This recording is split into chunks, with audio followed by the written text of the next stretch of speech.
Hispana. Esta mañana llegamos a nuestro último estudio en la armadura del cristiano. Vamos a examinar la última parte de la armadura del cristiano. El versículo 17, finalmente, conforme Pablo expresa lo que el creyente necesita para vencer a Satanás y a sus huestes, él dice, y tomad la espada del Espíritu, que es la palabra de Dios. El doctor Guthrie dijo, la Biblia es un arsenal de armas celestiales, un laboratorio de medicinas infalibles, una mina de riqueza inagotable. Es el mapa para todo camino, el mapa para todo mar, una medicina para toda enfermedad y un bálsamo para toda herida. Róbanos nuestra Biblia y nuestro cielo ha perdido su sol. Un escritor dijo que los autores de la Biblia son tan maravillosos. Hay palabras escritas por reyes, por emperadores, por príncipes, por poetas, por sabios, por filósofos, por pescadores, por estadistas, por hombres instruidos en la sabiduría de Egipto, educados en las escuelas de Babilonia y preparados a los pies de rabinos en Jerusalén. Fue escrito por hombres en el exilio, en el desierto, en tiendas de pastores, en pastos verdes y junto a aguas de reposo. Entre sus autores encontramos a un recaudador de impuestos, a un pastor, a un recogedor de fruto. Encontramos hombres pobres, hombres ricos, estadistas, predicadores, capitanes, legisladores, jueces y exiliados. La Biblia es una biblioteca llena de historia, genealogía, etnología, ley, ética, profecía, poesía, elocuencia, medicina, ciencia de la salud, economía política y las reglas perfectas para la vida personal y social. Y detrás de toda palabra está el autor divino, Dios mismo. Hablando del autor de la Biblia, Juan Wesley dijo, la Biblia debió haber sido escrita por Dios o por hombres buenos, o por hombres malos, o por ángeles buenos, o por ángeles malos. Y después él dijo, pero los hombres malos y los ángeles malos no la habrían escrito porque condena a los hombres malos y a los ángeles malos. Y los hombres buenos y los ángeles buenos no engañarían al mentir en cuanto a quién fue su autor y decir que Dios la escribió. Y entonces dijo Wesley, la Biblia debió haber sido escrita como dice haber sido escrita por Dios, quien por su Espíritu Santo inspiró a hombres para registrar sus palabras usando el instrumento humano para comunicar su verdad. Fin de la cita. No sé si llegamos a entender la totalidad de lo que significa tener la espada del Espíritu. Estoy seguro de que no lo entendemos. Este libro increíble, incomparable, es el arma final, el elemento final de la armadura que se le da al creyente en la batalla contra Satanás. Y el hecho triste es que tantos cristianos realmente no saben cómo usarla. Nos volvemos víctimas de Satanás debido a una ineptitud en el uso de la espada. ¿Se da cuenta de qué tipo de libro es este? ¿Realmente entiende lo que usted tiene en su mano conforme ve sus palabras y sus páginas?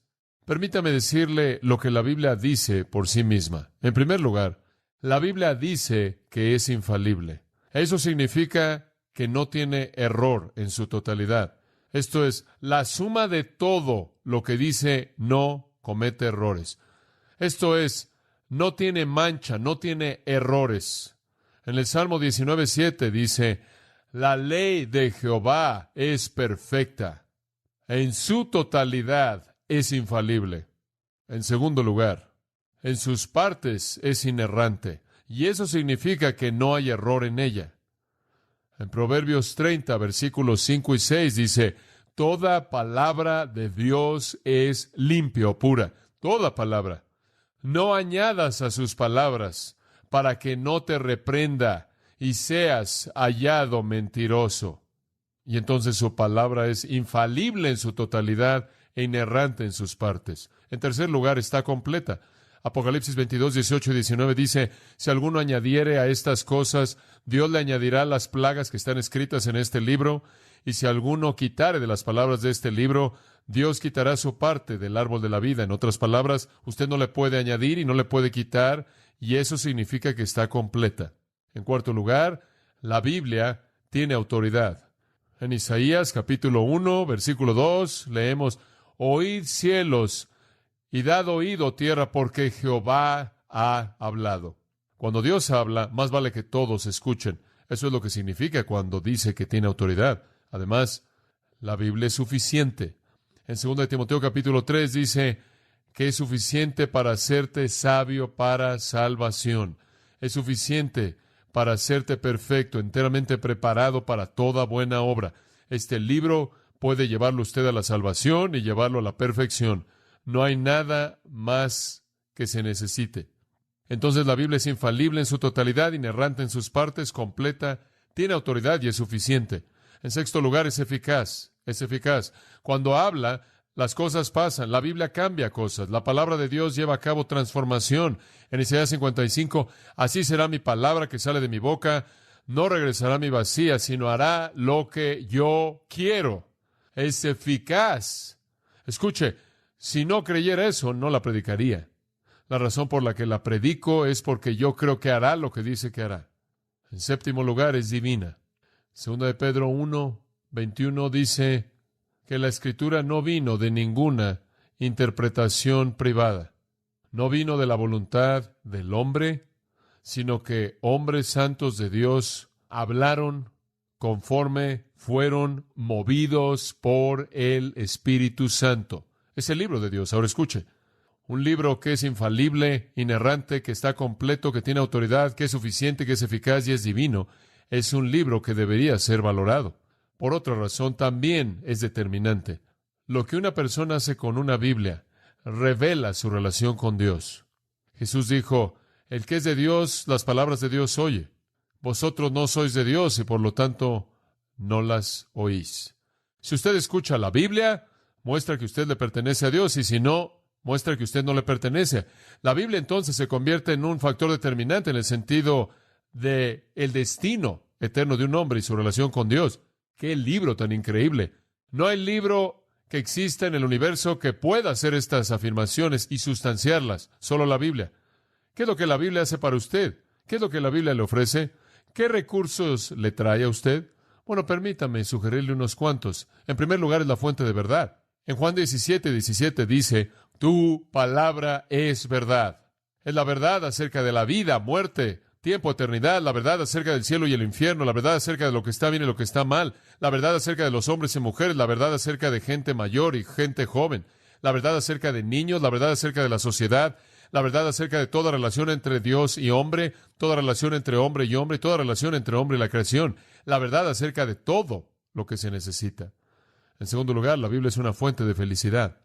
Vemos el mundo que nos rodea buscando la felicidad como locos, simplemente persiguiendo como locos la felicidad, y la simplicidad de las Escrituras son estas. Proverbios 8:34.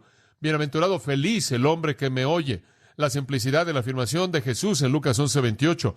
Bienaventurados o felices son los que oyen la palabra de Dios y la obedecen. Eso es felicidad. La Biblia entonces es la fuente de felicidad, como también la fuente de verdad, porque, francamente, ningún hombre es más feliz que el que descubre la verdad.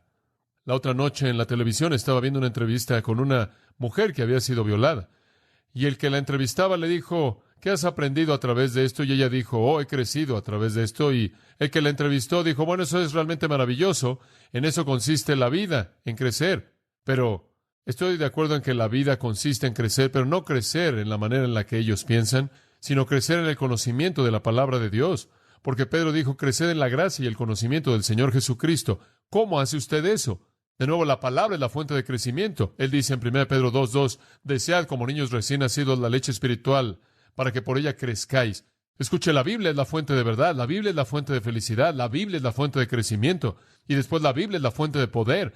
Realmente somos impotentes en nuestras vidas si no usamos la palabra de Dios. La Biblia es la fuente de nuestro poder. La palabra es viva y eficaz y más cortante que toda espada de dos filos. Además, la Biblia es la fuente de guía. Salmo 119, 105, lámpara es a mis pies tu palabra y lumbrera mi camino. La Biblia es una fuente de consuelo. Romanos 15, 4 habla del consuelo de las Escrituras. La Biblia es la fuente de la perfección. 2 Timoteo 3, 16, a fin de que el hombre de Dios sea perfecto. La Biblia es la fuente de tantas cosas.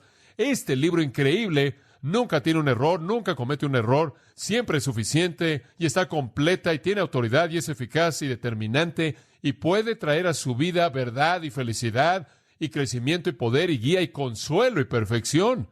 Y otra cosa, la Biblia es la fuente de victoria sobre el enemigo. Y con eso llegamos a Efesios 6:17. Es la espada del Espíritu, que es la palabra de Dios, lo que nos da el arma contra nuestro enemigo. Y amados, esa es la razón por la que yo predico la palabra de Dios. Esta es la razón por la que enseñamos sistemáticamente la palabra de Dios. Porque como puede ver, ni siquiera importaría si todas esas otras cosas que dije acerca de la Biblia fueran verdad, si usted nunca la aprendiera. Usted tendría a su disposición un recurso que nunca usaría. Y entonces creemos sistemáticamente semana tras semana tras semana en enseñar la palabra de Dios. ¿Por qué? Porque le da a usted la fuente de verdad, la fuente de felicidad, la fuente de crecimiento, la fuente de poder, la fuente de guía, la fuente de consuelo, la fuente de perfección y la fuente de victoria. Ahora sabemos que en Efesios 6 estamos en una guerra, ¿verdad? Eso se nos presentó claramente en los versículos 10 al 12. Y si usted regresa a los versículos 10 al 12, ve reiterado de nuevo la guerra en la que estamos involucrados. Estamos luchando contra Satanás y sus demonios. Como cristianos se nos ha dado un recurso en Cristo. Literalmente hemos sido bendecidos con toda bendición espiritual en los lugares celestiales. Sabemos cómo debemos vivir. Eso se presenta en Efesios 4, 5 y 6. Sabemos cuáles son nuestros recursos. Eso está en Efesios 1, 2, 3. La reserva está ahí y hemos aprendido a cómo aplicarla. Ahora estamos enfrentando la realidad de que Satanás resiste la aplicación. Esa aplicación. Satanás trata de detener nuestra productividad. Él quiere detenernos de vivir nuestra posición. Y la manera en la que vencemos su estorbo es poniéndonos o vistiéndonos de la armadura de Dios. Y hemos explicado el cinto de la veracidad en el versículo 14, lo cual es compromiso. Y hemos hablado de la coraza de justicia, lo cual es santidad. Y hemos hablado del calzado del Evangelio de la paz, lo cual es confianza en el poder del Señor y su presencia. Hemos hablado del escudo de la fe, lo cual es creer en Dios. Hemos hablado del casco de la salvación, lo cual es confianza en la salvación eterna que está por venir. Y ahora llegamos finalmente a la espada del Espíritu, que es la palabra de Dios. Ahora escuche, la armadura previa ha sido primordialmente defensiva, pero ahora llegamos a una parte de la armadura que es tanto defensiva como ofensiva.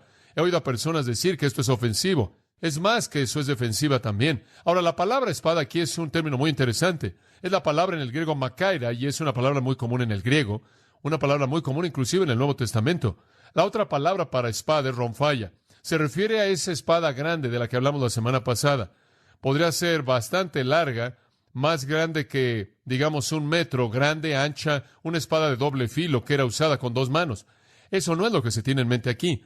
Esta es la espada más normal que usaban los soldados, la makaira, una espada de varios centímetros, era una daga, la colocaban en una funda ahí en el costado del soldado y era usada en un combate mano a mano. Eso es lo que se tiene en mente aquí. De hecho, por cierto, makaira es la palabra usada para describir las espadas en Mateo 26, 47, que estaban en las manos de los romanos que vinieron a capturar a Jesús mientras que él estuvo en el huerto. Era la espada normal del soldado romano. Es la misma palabra usada para hablar de la espada con la cual Pedro le cortó la oreja al siervo del sumo sacerdote.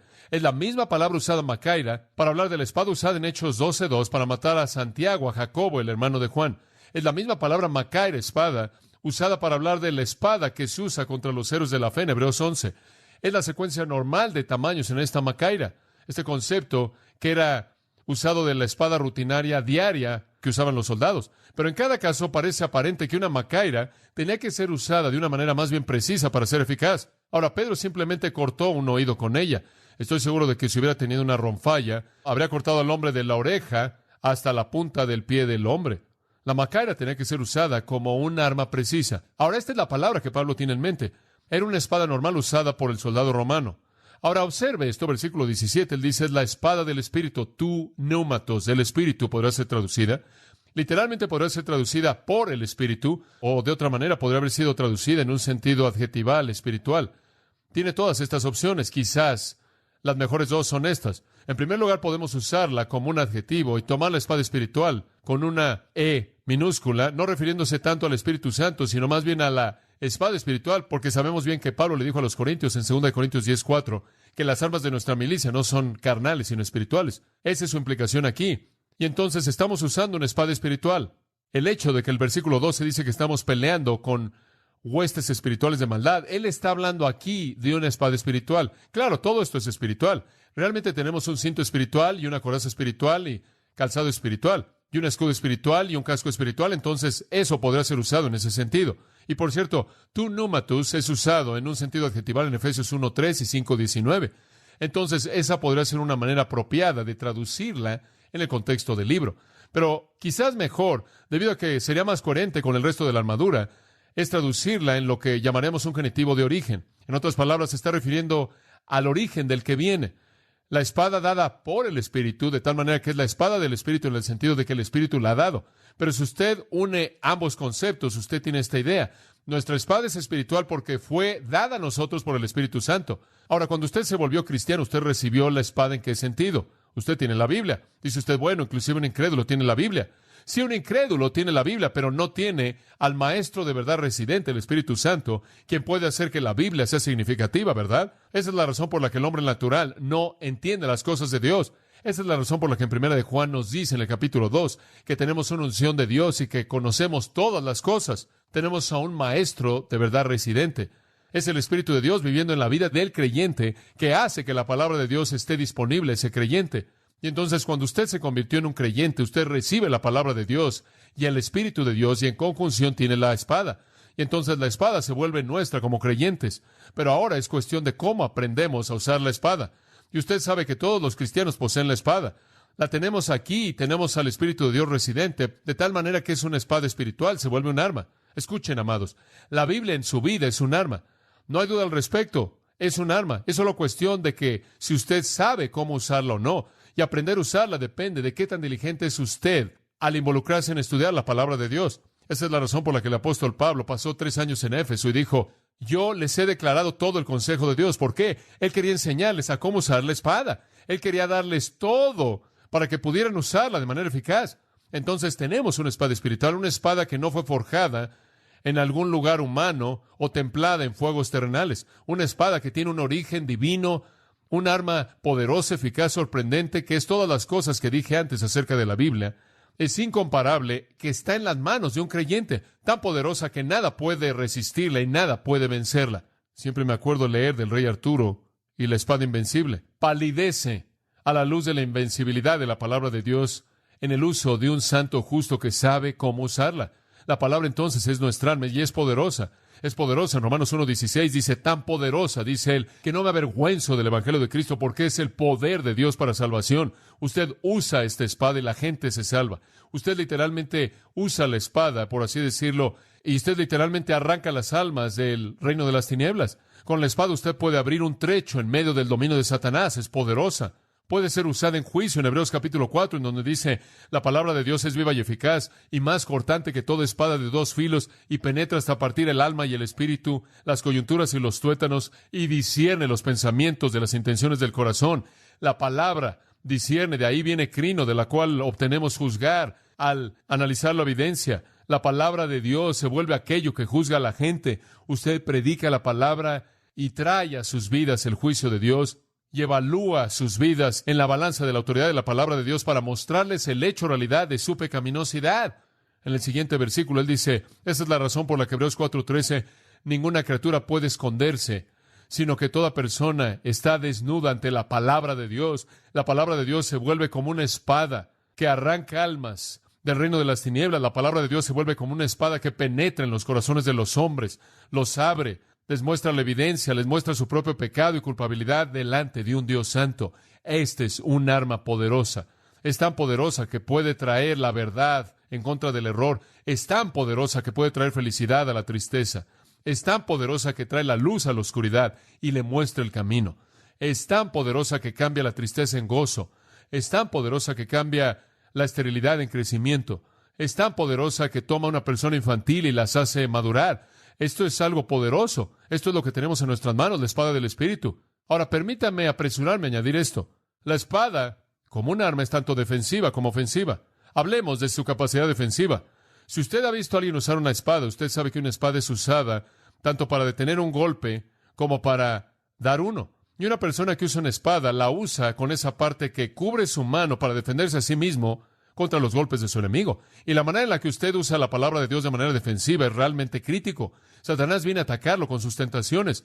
Él viene a atacarlo con sus ataques. Y usted literalmente puede quitarse sus ataques con el uso apropiado de la palabra de Dios. Por ejemplo, vemos a nuestro Señor, ¿no es cierto?, en Mateo capítulo 4 y en Lucas capítulo 4, y Satanás viene a él 3 veces, y Satanás lo ataca con 3 tentaciones directas. Número 1 es: no confíes en Dios. Haz que las piedras se conviertan en pan y no esperes a que Dios te provea tus necesidades. Tú hazlo. Y Jesús regresa y le cita escritura exactamente relacionada a esa tentación a partir de Deuteronomio. Satanás viene una segunda vez y le dice además: te voy a tentar ahora a confiar en Dios en donde no tienes por qué confiar en Dios. Aviéntate aquí del templo y deja que Él te atrape. Y Él usa otra escritura de Deuteronomio exactamente enfrentando esa tentación. Tercera vez: póstrate ante mí. Y Él usa otra escritura exactamente enfrentando esa tentación.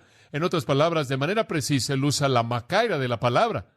Él no la usa de manera indiscriminada. Él la usa de manera precisa para repeler exactamente la tentación que Satanás le presentó. Escuche, usted tiene que tener la capacidad de defenderse a sí mismo en cualquier ángulo en el que venga la tentación. Y hay cristianos que son dueños de Biblias y se han sentado en iglesias y han estado en clases y inclusive la han leído, pero realmente no conocen los principios y por lo tanto no pueden detener el ataque en un punto u otro. Y siempre he descubierto que Satanás va a descubrir en dónde es que usted no tiene esa información, y ahí es donde él va a empezar a atacar. He oído a tantas personas decir esto que temo inclusive contarlos. O no sabía que la Biblia enseñaba eso, o nunca lo habría hecho. Y se meten en situaciones en donde no habrían estado si hubieran conocido la verdad. Use la Biblia como un arma defensiva. Aprenda a cómo aplicar los principios específicos de la palabra de Dios a los puntos específicos de la tentación. Permítame profundizar. Observe al final del versículo 17, dice: la espada del Espíritu es la palabra de Dios. El término palabra aquí no es logos. Logos es un término que significa palabra, que habla de una referencia amplia o general.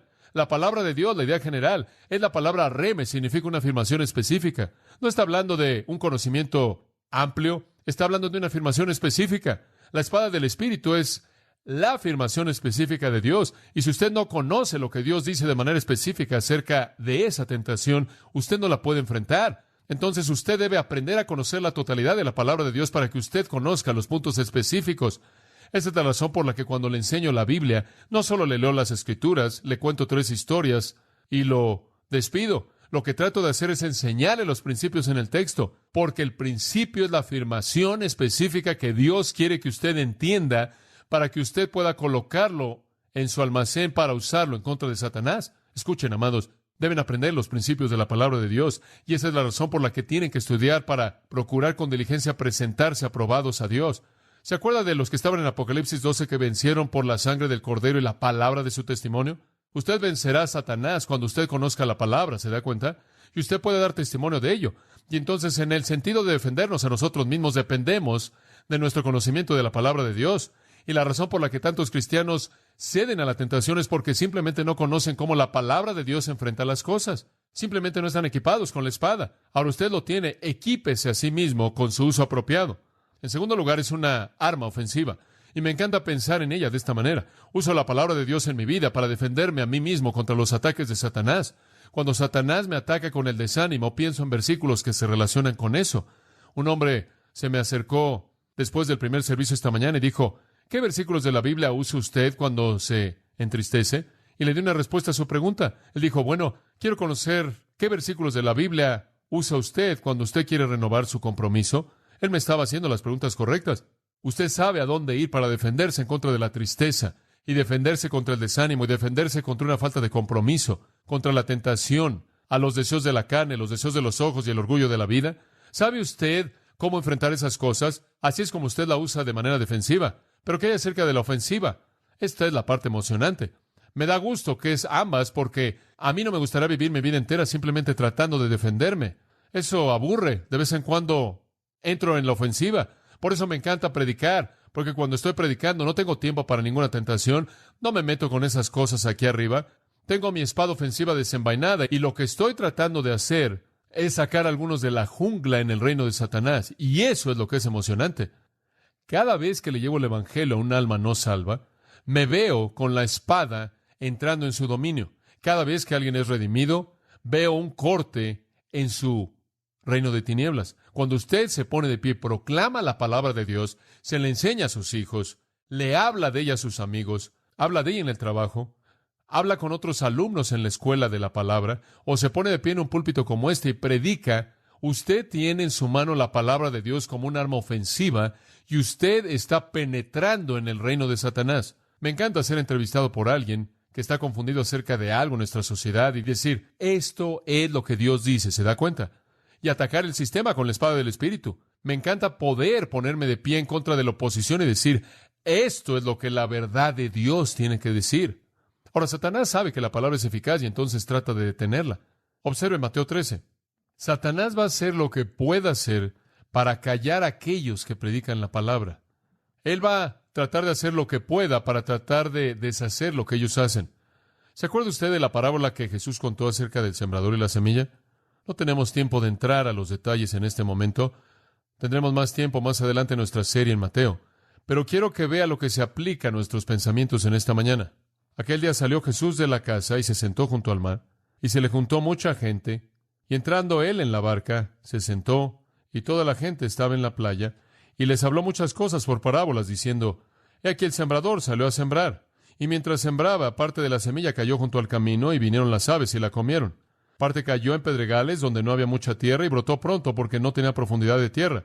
Pero salido el sol se quemó, y porque no tenía raíz se secó. Y parte cayó entre espinos, y los espinos crecieron y la ahogaron.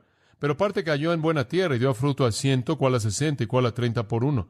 El que tiene oídos para oír, oiga. Ahora, más adelante, en los versículos 19 en adelante, él describe la respuesta a lo que esto significa. Pero simplemente quédese ahí por un momento y se lo voy a explicar. El sembrador es el predicador o el que tiene la palabra de Dios. La semilla es la palabra de Dios. Usted sale a sembrar la semilla. En un sentido, usted está usando su espada. ¿Cuál es el resultado?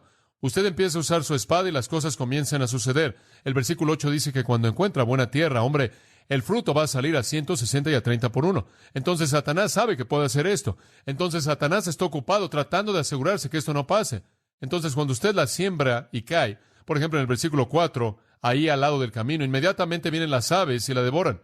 Y me parece que esto hace referencia a las huestes demoníacas de Satanás. De alguna manera entran y quitan la palabra para que la persona haya olvidado lo que escuchó. Y alguien viene y oye la palabra, quizás le habló, o yo he predicado lo que sea, y simplemente se van y se olvidan de ella. Satanás simplemente la arrebata de su mente. Por otro lado, el versículo 5 dice que parte de la semilla cae en lugares pedregosos. ¿Y qué sucede? No tiene mucha tierra y entonces brota por un poco de tiempo, no hay profundidad de tierra, viene el sol, la quema, no tiene raíz y se seca. Y más adelante en el capítulo nuestro Señor dice que esto tiene que ver con la persecución. Alguien viene y dice, hombre, ¿sabes? Este cristianismo es interesante. He estado oyendo que estás diciendo que esta es la verdad, la Biblia. Y Satanás trae a su vida problemas y dicen, hombre, Dios, realmente no eres un buen Dios después de todo. Y después renuncian y se apartan bajo la presión de la tribulación o la persecución o lo que sea. Y finalmente parte de la semilla cae entre espinos, y los espinos crecen y la ahogan. Y nuestro Señor dice, ese es el tipo de personas que vienen, creen por un tiempo, pero el engaño de las riquezas ahoga la semilla. No están dispuestos a decirle no al sistema maligno. Quieren al mundo y entonces se apartan de la palabra. Pero el punto que quiero que veas es que Satanás está ocupado, sea mediante torcer la perspectiva de regreso al mundo, o al traer el calor de la persecución, de la aflicción en su vida, o al arrebatarla para que no se acuerden de ella. Él quiere detener el sembrado de la semilla. ¿Por qué? Porque él sabe que si encuentra buen suelo va a producir. Y eso es lo que es emocionante. Si no creyera que la palabra de Dios produciría algo, dejaría de predicar o haría algo más. Pero es tan fantástica que puede saber que cuando usted sale, la palabra de Dios nunca regresará vacía, sino que siempre hará lo que yo quiero. Esta es una palabra poderosa, amados. Tan poderosa que la Biblia dice que convierte el alma. Ninguna palabra de hombres puede afectar a las huestes espirituales de maldad, solo la palabra de Dios. Y entonces es defensiva, conforme sabemos cómo usarla para defendernos a nosotros mismos. Es ofensiva, conforme salimos y conquistamos el reino de oscuridad de Satanás. Y de nuevo quiero recordarle que cuando usted usa la palabra de Dios de manera ofensiva, tiene que ser específico. ¿Sabe una cosa? ¿Alguna vez ha estado en alguna conversación en la que usted no tenía ninguna respuesta para la persona porque no sabía lo que la Biblia enseñaba acerca de algo? Bueno, ¿sabe una cosa? Algunas personas dicen, hombre, bueno, yo testificaría, pero temo que no tengo ninguna respuesta. Alguien va a hacerme una pregunta y le voy a decir, oh, no sé. Lo cual no es malo decirlo si usted no lo sabe. Vaya y descúbralo. Pero sabe una cosa, si usted va a ser eficaz en comunicar, tiene que conocer la palabra para que pueda estar listo a tiempo y fuera de tiempo, ¿verdad? Para que pueda dar respuesta a todo aquel que demande una razón por la esperanza que esté en usted. Para que usted tenga una respuesta. Pedro dijo, necesitamos conocer la palabra de Dios. Walter Martin dice, la tragedia del cristianismo es que una maravilla de 90 días de los testigos de Jehová puede destrozar a un cristiano en 30 minutos. Y en muchos casos eso es verdad. Realmente no conocemos la palabra como debiéramos. Y debido a que no la conocemos como debiéramos, no podemos defendernos a nosotros mismos y no podemos usarla como un arma ofensiva. Oh, entre más conoce la palabra, usted va a poder marchar en medio del reino de Satanás, porque la palabra de Dios tiene respuestas que penetran la médula de sus mentiras. Y entonces necesitamos conocer la palabra. Ilustración. Hemos citado con frecuencia Romanos 10:17 de esta manera. La fe viene por el oír y el oír por la palabra de Dios. Esa es una manera común de citarla, porque así es como se traduce en algunas versiones. Esa no es la manera en la que el griego lo presenta en absoluto. La fe viene por el oír y el oír por la palabra de Dios. Eso es tan general. ¿Quieres decir que la fe salvadora puede venir de cualquier parte de la palabra de Dios? ¿Quieres decir que puedes leer algún versículo de la Biblia y no importa qué versículo sea y la fe puede venir al oír eso? No. El griego dice, la fe viene al oír una rema, una afirmación específica acerca de Cristo, Cristos. La fe no viene mediante generalidades, viene mediante afirmaciones específicas acerca de Cristo. Y la gente no puede salvarse a menos de que oiga que Jesucristo murió y resucitó al tercer día para su justificación. Debe haber afirmaciones específicas en el uso ofensivo de la palabra, puntos específicos en el uso defensivo. Y no hay sentido en ser una víctima. La tragedia de tragedias es que alguien sea un cristiano por mucho tiempo y no pueda usar este recurso incomparable que Dios nos ha dado en su gracia. Dice usted, oh, pero te voy a decir, en cierta manera he sido golpeado aquí y allá y no lo entiendo. Escuche, no me diga eso. No me diga que no lo entiende. Él no solo le dio el libro, Él implantó en su corazón al maestro de verdad residente. Y Él se la va a enseñar si usted se somete a sus enseñanzas. Nadie va a poder decir que es ignorante. No entiendo esas palabras tan sofisticadas. Usted lo puede entender. Dios lo va a capacitar para entenderla tanto como usted necesita entenderla para ganar la victoria. No es tan difícil, yo lo entiendo. Y trabajo duro en entenderla. Eso es todo. Eso es todo. Si algo llega a ser bueno, indica que alguien se esforzó mucho en entenderla. Así es en su vida. Simplemente porque usted es dueño de una Biblia no quiere decir que usted tiene una espada. Usted puede ser dueño de una bodega, de un almacén de Biblias y no tener una espada. Si usted no sabe cómo usarla defensiva y ofensivamente. Jesús nos dio el patrón. Él dijo, ¿qué dice la Escritura? Así es como debemos vivir la vida. Así es como debemos enfrentar la tentación. Así es como debemos enfrentar el ministerio. En Hechos 17 dice que los de Berea eran más nobles que los otros porque escudriñaban las Escrituras. Eso es nobleza verdadera. Un biógrafo de Martín Lutero escribe esto, y cito, Lutero estuvo en tinieblas por el diablo, aunque él era un monje. Él estaba tratando de salvarse a sí mismo mediante obras. Él estaba ayunando y sudando, llorando, sin embargo era miserable e infeliz y estaba en esclavitud constante. La enseñanza católico-romana supersticiosa lo mantuvo cautivo, pero él fue librado por la palabra de las Escrituras. El justo por la fe vivirá. A partir de ese momento él comenzó a entender esta palabra como nunca antes la había entendido, y entre mejor la entendió, más vio los errores enseñados por Roma. Él vio el error de su práctica y entonces tuvo un mayor deseo por reformar la iglesia. Él procedió a hacer todo en términos de exposición de las Escrituras. Los grandes doctores en la iglesia romana lo resistieron. Él a veces tuvo que estar solo y se reunió con ellos en combate cercano. Invariablemente, él se aferró a las Escrituras. Él mantuvo que la iglesia no está por encima de las Escrituras. El estándar mediante el cual usted juzga inclusive a la iglesia, él dijo, es las Escrituras.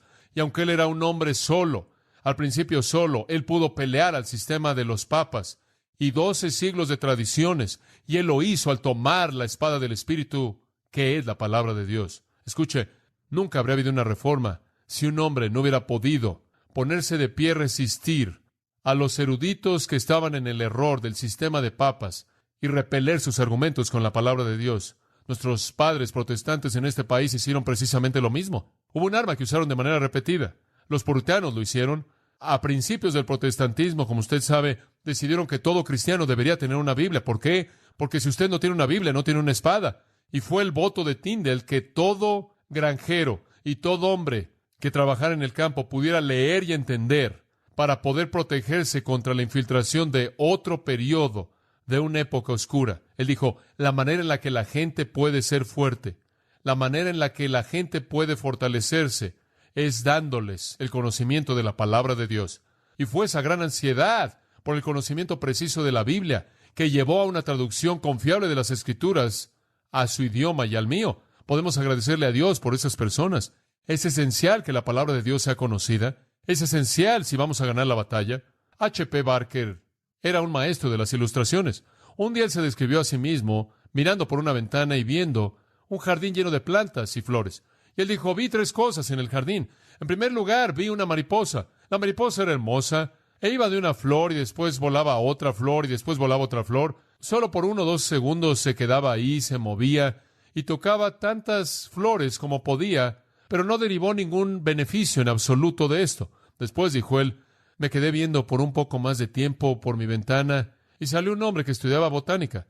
Y este hombre tenía un cuaderno bajo su brazo y una lupa muy grande. Y este hombre se inclinaba y veía cierta flor y veía por mucho tiempo y después tomaba notas en su cuaderno.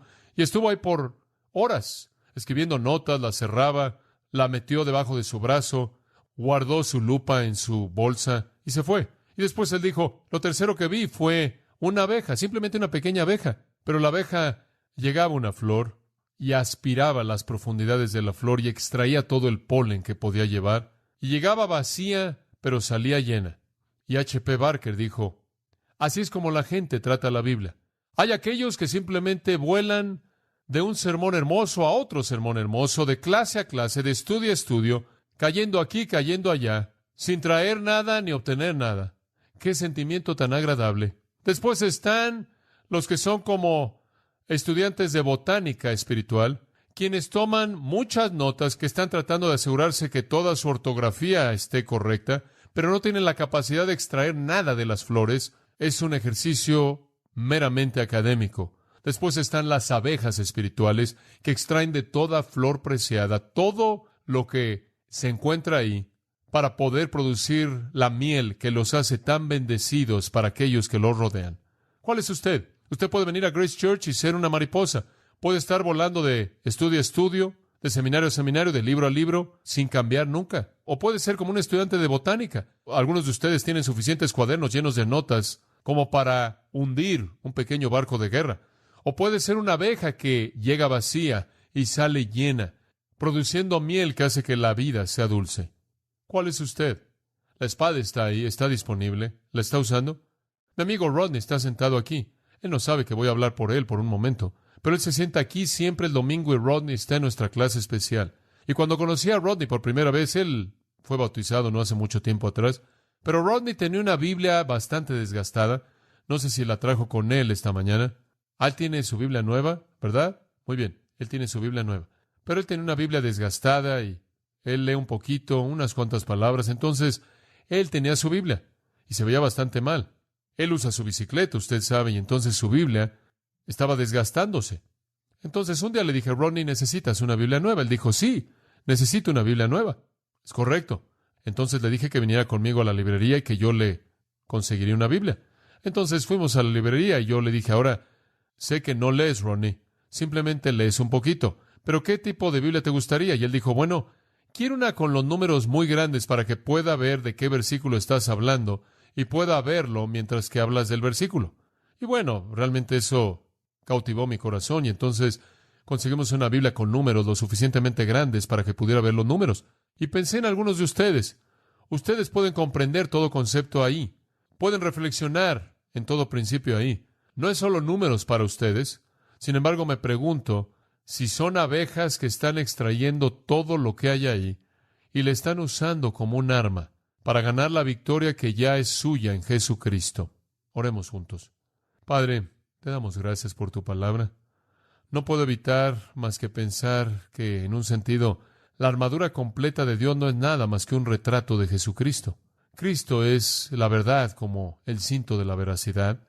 Él es nuestra justicia, nuestra coraza. Él es nuestra paz. Su fidelidad hace que nuestra fe sea una realidad. Él es nuestra salvación y Él es la palabra viva de Dios. Padre, sé que esto significa que en el momento en el que confiamos en Cristo, recibimos la armadura. Pienso en las palabras del apóstol Pablo que dijo, despierta, despójate del pecado y vístete de la armadura de la luz. Y después él procedió a decir, lo cual es vestíos del Señor Jesucristo. Y entonces, Padre, en mi corazón sé que resumiendo toda esta armadura, resumiéndolo todo y ganando la batalla, debemos vestirnos del Señor Jesucristo. Debemos estar cubiertos con su verdad y veracidad, con su justicia, con su paz, con su fe de confianza en el Padre, con su salvación definitiva, con su vida misma como la palabra viviente. Padre, ayúdanos a apropiarnos de esos recursos.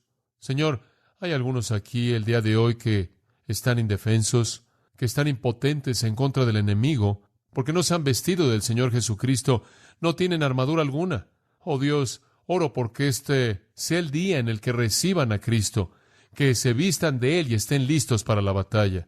Oro también por los cristianos que tienen todos estos recursos, sin embargo, nunca los han aprovechado, que realmente no tienen hambre por la palabra y sed, ni anhelan la palabra. Oro por aquellos que pueden tener un compromiso marginal con aprender sus grandes verdades. Oh Dios, aléjanos de ser complacientes hacia tu libro. Sálvanos de la indiferencia que mata nuestra